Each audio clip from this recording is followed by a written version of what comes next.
आखाया बिदि नङालै क्रपसो जानांगौ आच्छा प्रेम नार्जारी बिक्रम ब्रह्म उरखाव बरगयारी बे जोंनि फुराना एमपि माबा नङाथ' आच्छा गोसोखां नार्जारी जिथु नार्जारी गोजोमसाद नार्जारी बिथांमोना जाहैबाय बैरालि प्राइमारिनिफ्राय एबार फैगोन बैरालिनि दंबावो इमन किस्कु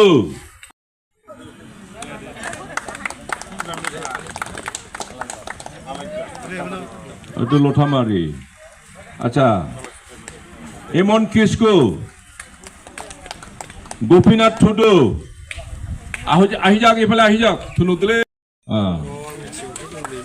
सोमखोर बर' मोगथां बसुमतारी सन्तोष मार्डी बले मार्डी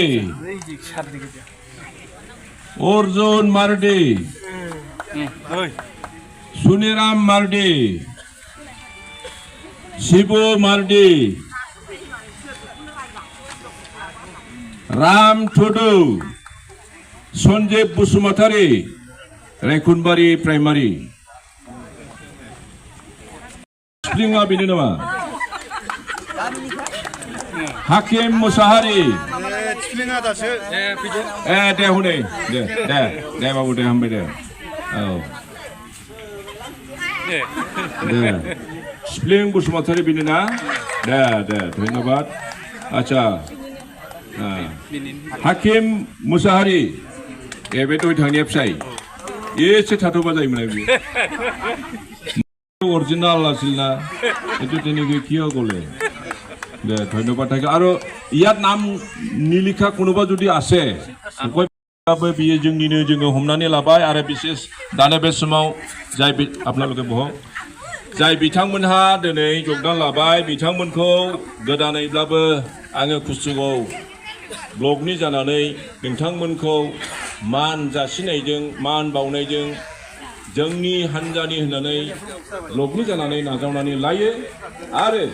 बेजों लोगोसे माखासे जोंहा गोबां जे राजनीतिक बेलायावहाय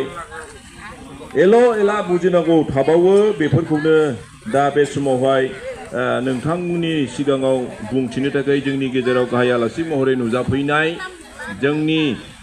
एमएलए रबिराम नार्जारी सारखौ आङो बिबुंथि लाखिनो थाखाय बे समावहाय गुंग्लायै खावलायनाय जाबाय।